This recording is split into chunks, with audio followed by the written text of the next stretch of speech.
The city planet of Galder Prime glittered beneath the veil of night, its spires stretching skyward like obsidian daggers.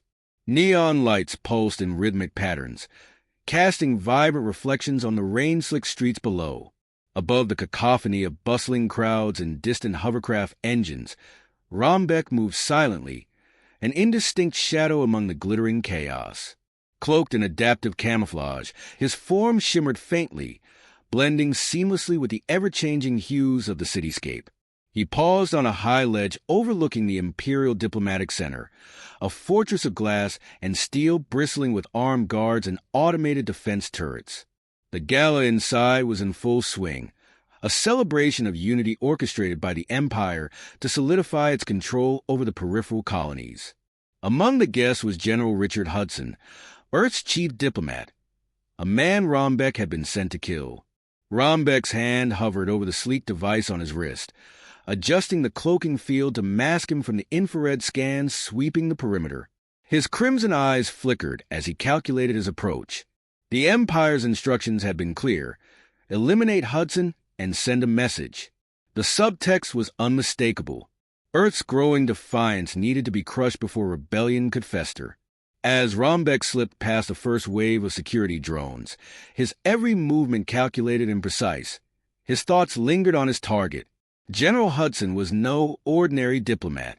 He had fought on the front lines during the early days of the Empire's expansion, earning a reputation as a shrewd strategist and an unyielding advocate for humanity. His death would not go unnoticed, but it would send a ripple of fear Earth could not ignore. Inside the grand atrium, the atmosphere was a stark contrast to Rombeck's shadowy world. Crystal chandeliers bathed the room in golden light, their brilliance reflected in the polished floors. Diplomats and dignitaries mingled, their laughter and conversation forming a symphony of pretense. Hudson stood at the center, a towering figure with silver-streaked hair and a commanding presence. His sharp blue eyes swept the room as if assessing the loyalty of every attendee. Rombeck infiltrated the gala through a maintenance corridor, bypassing biometric locks with tools honed for such precision. The hum of conversation grew louder as he approached, the cloaking device flickering momentarily before stabilizing. His hand tightened around the hilt of his plasma dagger, its blade dormant but ready to spring to life at a moment's notice. As Rombeck stepped into the edge of the crowd, a waiter passed dangerously close, the tray of drinks nearly brushing against him. He froze, muscles coiled, as the waiter hesitated, a frown creasing his face. A subtle adjustment to the cloaking field distorted Rombeck's outline, just enough to divert suspicion. The waiter moved on, and Rombeck exhaled silently, his focus narrowing back to the task.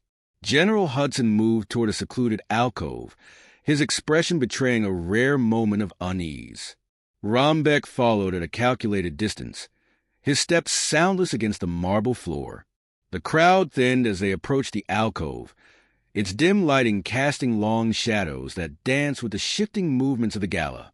Hudson stopped abruptly, his hand brushing the communicator in his ear. "No! Tell Roy I'll handle it. Just keep the others calm," he muttered, his voice low but resolute. Rombeck recognized the name immediately. Commander Liam Roy, Earth's foremost military strategist, and a man known for his relentless opposition to the Empire.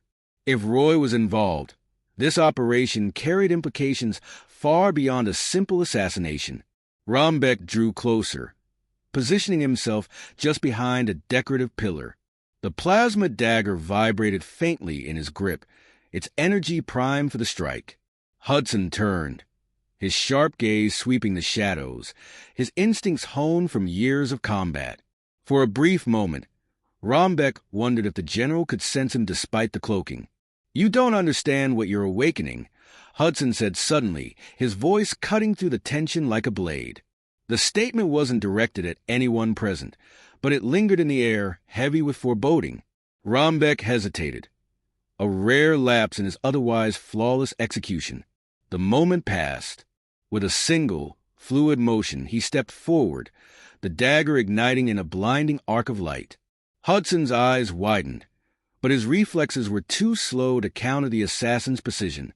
The blade pierced his chest, the hum of energy briefly overpowering the distant sounds of the gala. Rombeck withdrew the weapon, allowing Hudson's body to slump against the pillar. The general's last breath escaped as a whisper. Earth will never surrender. Rombeck deactivated the blade and stepped back, his gaze fixed on the fallen figure. The mission was complete, yet a strange unease settled over him. Hudson's final words echoed in his mind, a seed of doubt that threatened to disrupt the assassin's detached resolve. A sharp chime from his communicator snapped him back to the present. The Empire's handler spoke in clipped tones. The objective is secured. Proceed to extraction. Rombeck turned and retreated the way he had come, the cloaking field masking his departure. Behind him, the gala continued, oblivious of the seismic shift that had just occurred. As he slipped into the night, the city's neon lights casting fragmented reflections on his figure, the first stirrings of chaos began to ripple through the diplomatic center. Miles away, in an underground command facility on Earth, Commander Liam Roy stared at the encrypted message on his screen. The news of Hudson's assassination had arrived moments ago, and the room was already buzzing with alarm. Roy's jaw tightened as he processed the implications. Earth was now alone in its fight against the Empire, its most skilled diplomat silenced. He turned to Dr. Liam Langston, who stood nearby, his expression grim. "It's time, isn't it?" Langston asked, though he already knew the answer. Roy nodded, his voice steady despite the weight of the decision. "Activate him. We're out of options." Langston hesitated. "You know what that means. Once he's unleashed, there's no going back." "Do it," Roy ordered, his tone brooking no argument. The Empire just woke a sleeping giant. Let's remind them what they've been afraid of all along. Far beneath the Earth's surface, in a hidden cryogenic chamber, the faint hiss of decompression filled the air. Frost-covered glass slowly slid open, revealing the still form of a man. His eyes snapped open, glowing with an unnatural intensity. Paul Walker, the Baba Yaga, was awake. Paul Walker sat on the edge of the steel examination table, the frost still clinging to his hair and lashes as he surveyed the sterile chamber. The dim overhead lights buzzed faintly, reflecting off the condensation rolling down his bare arms. He flexed his fingers, testing their strength, and felt the familiar precision of his body returning. Each movement honed and calibrated for efficiency, each breath measured and deliberate. The room smelled of antiseptic and ozone, a sensory reminder of the world he had been pulled back into. Across from him, Dr. Liam Langston adjusted his glasses nervously, his hands trembling slightly as he held a datapad. Langston's thinning hair was damp with sweat, and his voice faltered as he spoke. "Paul Walker, it's been over a decade since your stasis was initiated.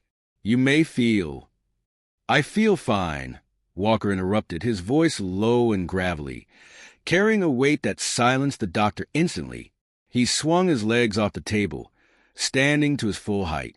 His gaze bore into Langston, who shifted uncomfortably under the intensity. "Skip the pleasantries. Why am I awake?" Langston hesitated, glancing at Commander Liam Roy, who leaned against the reinforced door with arms crossed.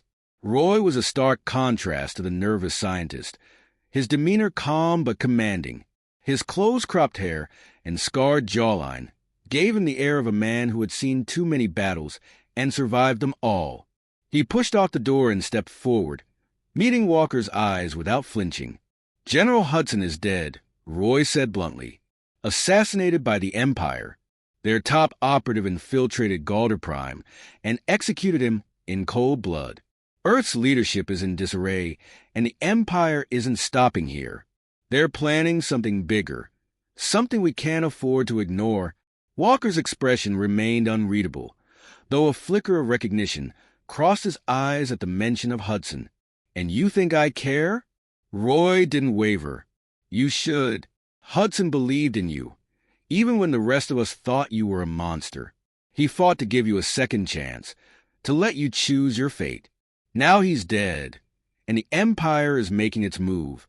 We need you." Walker turned his back to Roy, his gaze falling on the frost-covered stasis pod he had just emerged from. Memories flickered at the edges of his mind. Missions that had pushed him to the brink, a trail of bodies left in his wake. The faces of those who had begged for mercy he couldn't afford to give. The name Baba Yaga had been whispered across the galaxy, a legend of death incarnate. Walker had chosen stasis not out of cowardice, but out of necessity. He had become too dangerous, even to those he sought to protect. "I didn't ask to be woken up," Walker said finally, his tone cold. "I walked away from this war for a reason, and now it's walked back to you," Roy replied sharply. "This isn't about you anymore. This is about Earth, about survival. The Empire's sending more than assassins this time. They're sending a message. And if we don't respond, they'll crush us." Langston cleared his throat, stepping forward hesitantly. "There's more," he added, his voice shaking slightly. "The assassin who killed Hudson wasn't just anyone. His name is Rombeck. He's one of the Empire's top operatives, and he has a history with you." Walker's head tilted slightly, his eyes narrowing. "Rombeck?" Langston nodded. "He was involved in the incident on Orion Station, the one where—" "I know what happened," Walker cut him off, his voice as sharp as a blade. His fists clenched at his sides, the memories surging forward unbidden. The chaos, the betrayal, the loss. Rombeck's cold, crimson eyes had been the last thing Walker had seen before everything fell apart. Roy seized the moment, stepping closer. "Rombeck is here on Earth. He's leading a team of assassins, and their mission is to eliminate anyone who poses a threat to the Empire. That includes you." Walker turned slowly, his expression unreadable. "And you think I'm just going to walk back into the fire because you asked me to—" "No," Roy said. "I think you're going to do it because Rombeck killed Hudson, because he's killed people you cared about, and because you're the only one who can stop him." The silence that followed was heavy, filled with unspoken tension. Walker's gaze shifted between Roy and Langston, weighing their words, their desperation. He didn't trust either of them. Roy was too calculating, Langston too weak. But the mention of Rombeck had lit a spark inside him, a slow-burning ember of vengeance that refused to be extinguished. Walker exhaled sharply, the sound cutting through the tension. "Fine," he said. "I'll do it, but on my terms." Roy nodded, relief flickering across his face. "Whatever you need." Walker stepped toward the door, his movements fluid and purposeful. "I'll need weapons, intel, and a location. And one more thing. When this is over, I go back to stasis. No negotiations." Roy didn't argue. "Done." As Walker exited the chamber, Langston let out a shaky breath, his shoulders slumping. "Do you think he'll be enough?" he asked quietly. Roy stared at the door, his expression grim. "He has to be." In the dimly lit cockpit of a small stealth cruiser, Rombeck studied the holographic display in front of him. The image of Paul Walker rotated slowly, his features sharp and cold, his eyes glowing faintly with the enhancements that had made him a living weapon. Rombeck's lips curled into a faint smirk. "So, the legends are true," he muttered to himself. "The Baba Yaga lives." Behind him, Orion Drake, a lean and silent sniper with an unshakable focus, adjusted the scope on his rifle. "What's the plan, Rombeck? We're not exactly dealing with an ordinary human here." Rombeck turned, his expression calm but predatory. "Walker's dangerous, but he's not invincible. He's a relic of the past, efficient, yes, but predictable. We outnumber him, and we have the element of surprise. He won't see us coming." Kale Voss, the team's tech specialist, chuckled nervously from his station. His cybernetic implants glinted under the dim light as he worked to decrypt Earth's security network. "You say that like it's going to be easy. This guy took down an entire fleet on his own once. They don't call him the Baba Yaga for nothing." Rombeck's smirk faded, his crimson eyes narrowing. "Fear won't get us anywhere. Stick to the plan, and we'll finish this before he knows what hit him." Victor Crane, the team's melee specialist, grunted in agreement as he sharpened the edge of his plasma axe. He's just a man. No matter how skilled he is, he bleeds like anyone else. Rombeck turned back to the hologram, his fingers tracing the edge of the display. Walker doesn't know it yet, but he's already lost. The Empire doesn't tolerate rebellion, and neither do I. Far below, in the shadows of an abandoned Earth city, Walker moved silently through the ruins. The wind howled through the skeletal remains of buildings, carrying with it the scent of decay and ash. He paused near the edge of a crumbling structure, his enhanced senses scanning the area. He could feel it, the tension in the air, the unspoken promise of violence. Rombeck and his team were coming. Walker's lips curved into a faint, humorless smile. "Let them come," he murmured, his voice low and cold. "I've been waiting." Rain lashed against the broken windows of the derelict factory, its rhythmic tapping the only sound in the vast, cavernous space. Shadows stretched across the floor, jagged and restless, as lightning flared through the cracks in the roof. Paul Walker stood in the center of the room, his body tense and still, like a coiled spring waiting to unleash its fury. The faint glow of his enhanced eyes cut through the gloom, scanning every corner, every shadow. This was the perfect place for an ambush, and he knew it. The Empire's assassins didn't make mistakes when choosing their battlegrounds. Rombeck wanted Walker to feel trapped, hunted. But Walker had turned the tables before, and he intended to do it again. The faint hum of approaching drones broke the silence. Walker tilted his head, his augmented hearing isolating the sound, mapping its approach. 3, maybe 4, sweeping in from the east. He crouched low, his fingers brushing against the hilt of his plasma blade. The weapon was old but reliable, its grip worn smooth from years of use. It had been his companion through countless battles, and tonight it would sing again. As the drones entered the factory, their lights pierced the darkness, beams sweeping across the floor in synchronized arcs.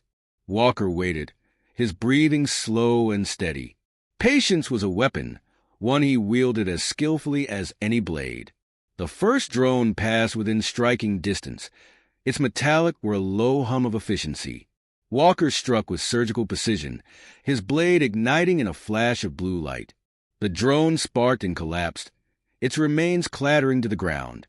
The sound echoed, and the other drones adjusted instantly, their movements shifting to triangulate his position.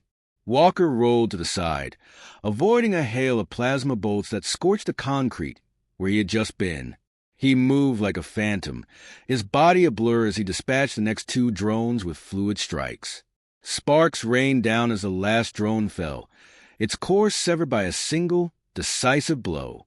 Walker straightened, his blade still humming faintly as he listened. The silence returned, but it was a fragile thing, pregnant with the promise of violence.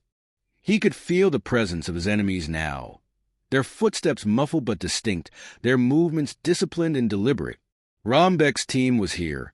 From the shadows, a voice emerged, smooth and sharp as a dagger. Impressive, Walker. Still as efficient as ever. Rombeck stepped into view, his crimson eyes glowing faintly in the darkness. He wore a sleek, black combat suit that seemed to absorb the light around him, his plasma blade resting casually at his side.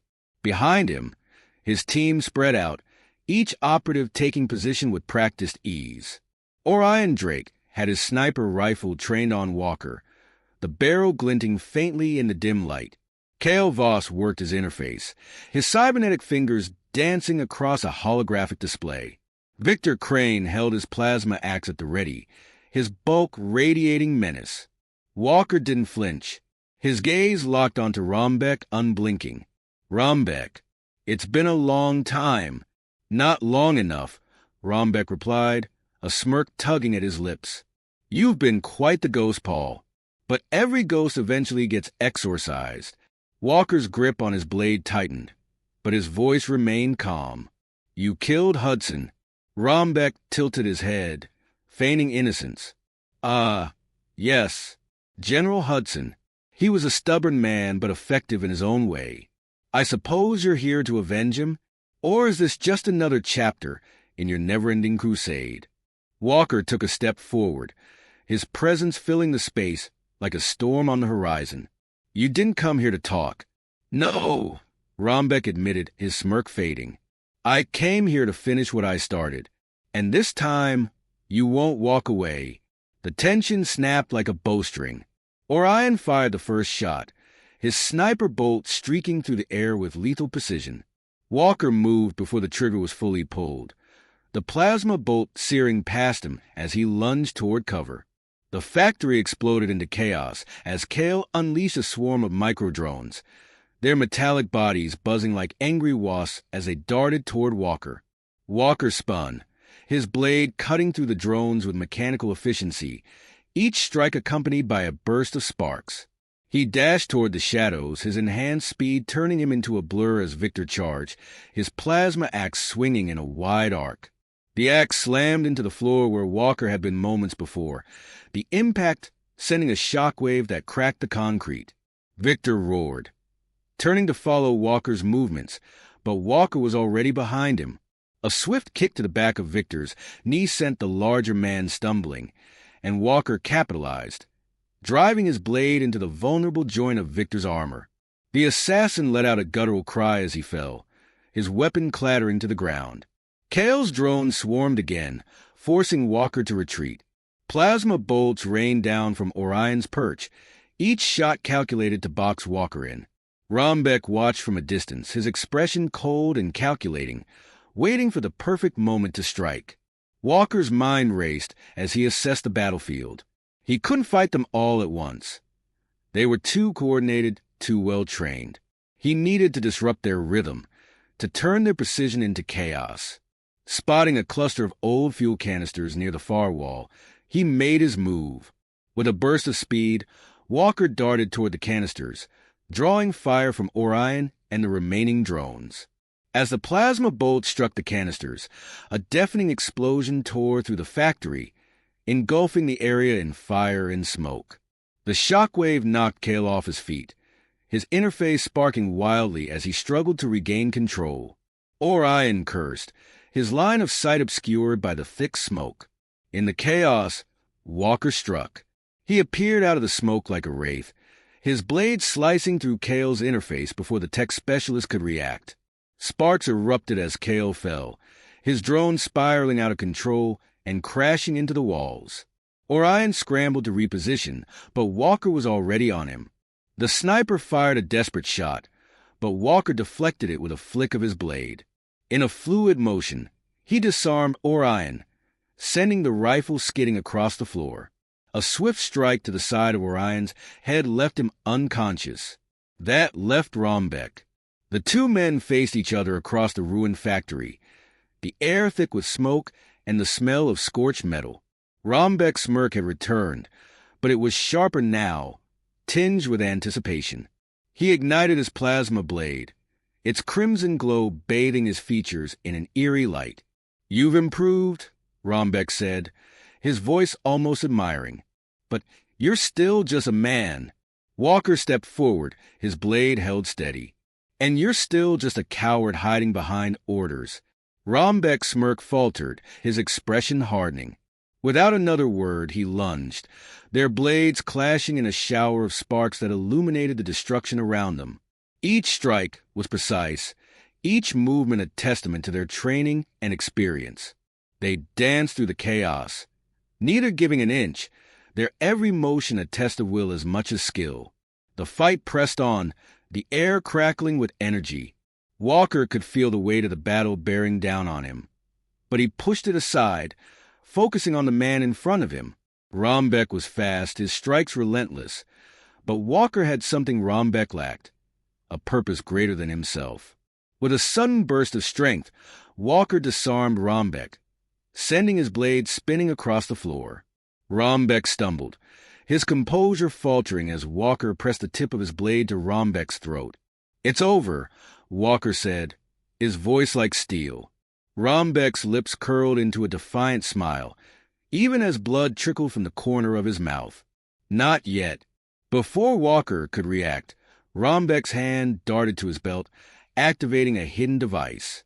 A piercing alarm echoed through the factory, and Walker's eyes widened as he realized what was happening. The factory was rigged to blow.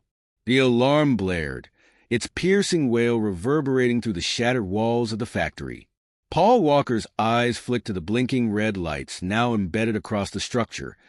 Explosives, carefully placed and synchronized for maximum destruction. The cold realization struck him like a fist. Rombeck had planned this as a final, devastating trap. Rombeck grinned through the blood on his lips, his voice sharp and mocking.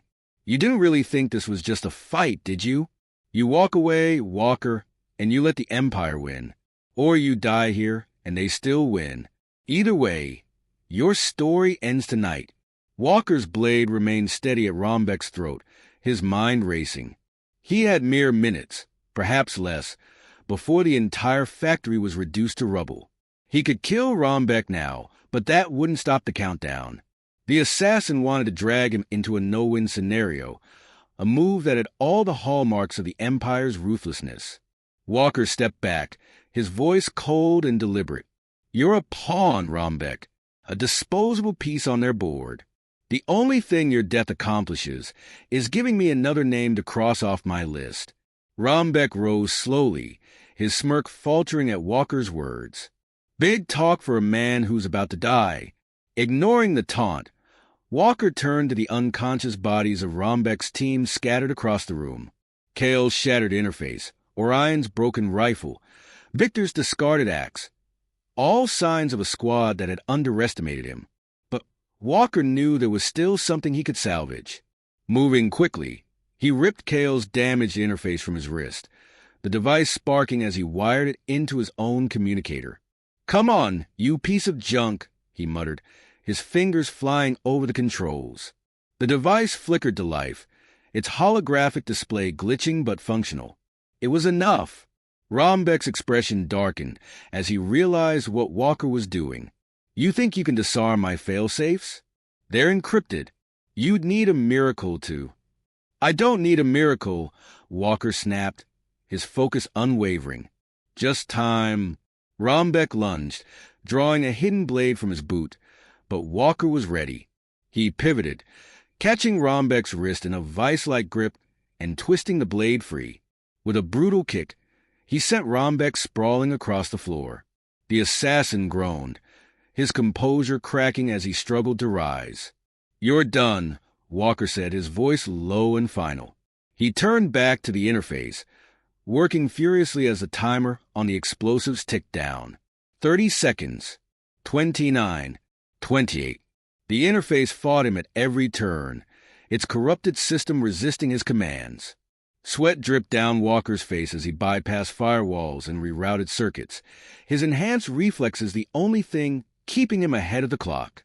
The factory seemed to pulse with the countdown, each second dragging him closer to the edge. "You can't save them," Rombeck said weakly, his voice tinged with both defiance and resignation. "No one's coming. Earth doesn't deserve saving." Walker didn't answer. He had heard men like Rombeck before, men who had traded their humanity for power, who believed loyalty to the Empire justified any atrocity. But Walker had chosen a different path, one forged in blood and regret. He wouldn't let the Empire's shadow consume him again. 10 seconds. 9. 8. The final encryption fell away, and Walker's fingers flew across the controls. He isolated the trigger signal, severing its connection to the explosives with a single, decisive keystroke. The timer froze at 3 seconds, its ominous glow fading into silence. Walker exhaled, the tension draining from his body as the realization hit him. He had done it. The factory still stood, its destruction averted. But the victory was fleeting. Rombeck wasn't finished. The assassin rose shakily, his eyes burning with fury. "You think this changes anything? The Empire will keep coming. They'll send more of us, better than me. You can't stop them." Walker's gaze was cold as he approached. "Maybe, but they'll have to go through me first." Rombeck lunged again, his movements fueled by desperation. Walker sidestepped effortlessly, delivering a crushing blow to Rombeck's chest that sent him crumpling to the ground. The assassin lay still, his breathing shallow, his defiance extinguished. Walker stood over him, his blade poised. For a moment, the factory was silent, the storm outside raging in stark contrast to the stillness within. Rombek's fate hung in the balance, and Walker could feel the weight of his choices pressing down on him. Then he deactivated the blade. "You're not worth it," Walker said, his voice filled with quiet resolve. "The Empire will learn what happens when they send killers after me. And you'll live with the knowledge that you failed." Rombek's eyes widened in disbelief, but he said nothing. Walker turned and walked away, his step steady and unhurried. The fight was over, but the war was far from won. As he exited the factory, the rain soaked through his clothes, the cold biting at his skin. The storm had passed its peak, leaving the city in a haze of mist and shadows. Walker didn't stop, his mind already racing with the battles yet to come. In the distance, the faint hum of an approaching shuttle caught his attention. It was Commander Roy, arriving just in time to see the factory still standing. The shuttle's hatch opened and Roy stepped out, his expression a mixture of relief and curiosity. "You did it," Roy said, his voice tinged with disbelief. "We thought—" "You thought wrong?" Walker interrupted, his tone leaving no room for argument. "Rombek's alive, and the Empire knows I'm back. This isn't over." Roy nodded, recognizing the determination in Walker's eyes. "What's next?" Walker turned to face him fully, the faint glow of his enhanced eyes cutting through the mist. "We fight, on my terms this time. No more running, no more hiding. If the Empire wants a war, I'll give them one." Roy hesitated, then extended his hand. "Welcome back, Walker." Walker ignored the gesture, stepping onto the shuttle without a word. As the hatch closed behind him, he glanced back at the factory one last time. The storm had cleared, but the battle ahead loomed larger than ever. For the first time in years, Walker felt alive, not as a weapon, but as a man with a purpose. The Empire had unleashed him, and now they would reap the consequences.